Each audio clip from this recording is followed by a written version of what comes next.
चलिए, तो एक और खबर अपडेट होकर आ चुकी है। ये शिक्षा विभाग की तरफ से अपडेट है। बीपीएससी टीआरई 1, टीआरई 2 और टीआरई 3 के रोस्टर और नियमावली को लेकर क्या है ये लेटर, कैसा है ये लेटर, क्यों हो रहा है टीचर रिक्रूटमेंट 3 में रिजल्ट आने में विलंबता। मैंने अभी आपको एक थोड़ी देर पहले शॉर्ट वीडियो बना के बताया जिसमें कि आप लोगों का 7 दिसंबर को आने वाला टीजीटी का रिजल्ट अब 9 दिसंबर को आएगा, ये सूचना दिया। क्या उसका असर पड़ रहा है इस पे? क्या फिर से रोस्टर का खेल शुरू हो रहा है सर? तो देखिए, इन सभी चीजों को हम समझते हैं और आप लोगों तक साझा भी करते हैं इस वीडियो के माध्यम से। वीडियो को एक बार शेयर जरूर कर लीजिएगा। देखिए, ये वो लेटर है जो कि अपडेट होकर आया है और ये शिक्षा विभाग की तरफ से प्रेषित किया गया है, जो कि निदेशक हैं यहाँ पर योगेंद्र सिंह जी, जिन्होंने यहाँ पर ये अपडेट किया है। किसको? तो सभी जिला शिक्षा पदाधिकारी को। इसको समझिएगा, ये सभी डीईओ को अपडेट किया गया है पूरे बिहार के जितने भी 38 जिले हैं। क्या अपडेट है? तो कक्षा 9 से 10 और 11 से 12 तक के चीजों को यहाँ पर संज्ञान में लेने को लेकर क्या है, तो इनका बहाली का भी प्रक्रिया हुआ है लेकिन रिजल्ट नहीं आया है। क्यों नहीं आया है? तो जैसा कि आप सभी जानते हैं यहाँ पर कि रोस्टर क्लियरेंस को लेकर जो है यहाँ पे अपडेट अभी तक जो है चल रहा है।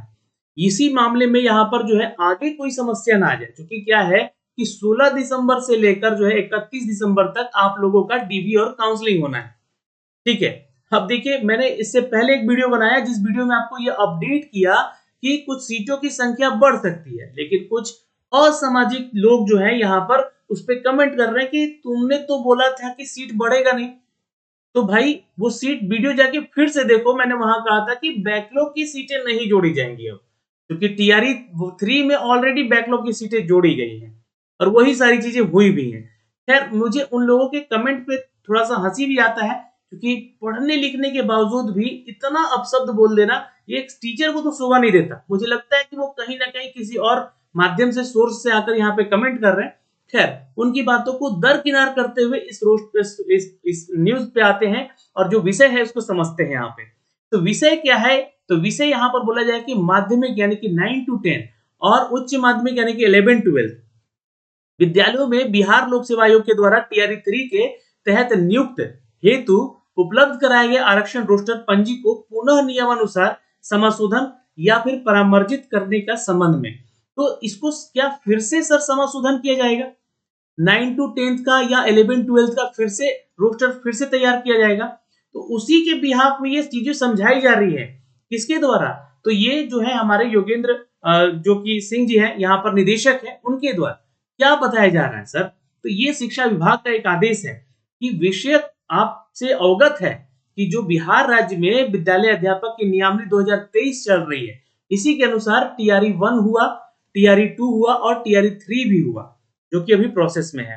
यानी कि टीआरई 3 के तहत नियुक्ति की कार्रवाई की जानी है, अभी चल भी रहा है, जहां पर 1 से 5 का और 6 से 8 का रिजल्ट आ चुका है, लेकिन 9 से 10 का और 11 से 12 का रिजल्ट अभी आना बाकी है, इसलिए प्रक्रिया चल रही है। विभागीय पत्रांक संख्या 19 अगस्त 2024 के द्वारा जो माननीय न्यायालय यानी कि हाईकोर्ट के आदेश के अनुसार यहाँ पर नियमानुसार आरक्षण समाशोधन कार्रवाई करते हेतु अधोहस्ताक्षरित करके यहाँ पर उक्त प्रति भेजने के अनुरोध किया गया था। यानी कि मामला 65% का था, इसको हाईकोर्ट ने खारिज किया और बोला कि 50% के आधार पर ही अपनी बहाली की प्रक्रिया की जाए। ये जानकारी यहाँ पर दी गई। ठीक, इसके बाद कार्रवाई हुआ कि आप सभी के द्वारा भेजे गए रोस्टर, अब क्या हुआ कि 50% के आधार पर रोस्टर भेजा गया, समेकन कर सामान्य प्रशासन विभाग यानी कि जीएडी को भेजा गया। ये जीएडी के पास जब गया तो सामान्य प्रशासन विभाग के द्वारा मांगे गए कतिपय सूचनाओं के परिप्रेक्ष्य में विभागीय पत्रांक संख्या जो 24 अक्टूबर 2024 को द्वारा पूर्व में रोस्टर पंजी हुआ था, यानी कि रोस्टर जो बना था, है ना, जो कि अंतिम रोस्टर मांगा गया था और ये स्वीकृत बल भी मांगा गया था कि कितने लोग अभी कार्यरत हैं।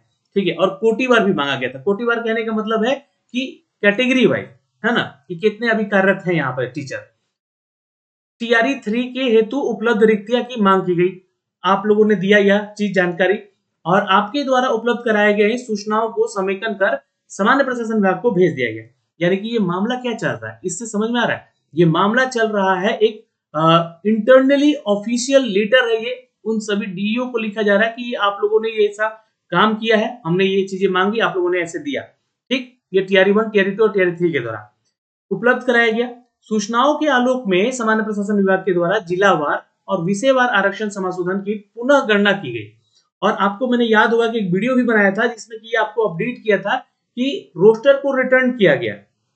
ठीक है, तो ये पुनः फिर आपका रोस्टर की गणना किया गया और फिर सामान्य प्रशासन विभाग के द्वारा किए गए गणना के परिप्रेक्ष्य में रोस्टर बिंदु को समीकरण कर यानी कि तैयार कर जिलावार यानी कि डिस्ट्रिक्ट वाइज, सब्जेक्ट वाइज और कैटेगरी वाइज जीएडी को भेजा गया और जीएडी को बीपीएससी आयोग के द्वारा टीआरई 3 के तहत नियुक्ति हेतु अधियाचना भेजा गया।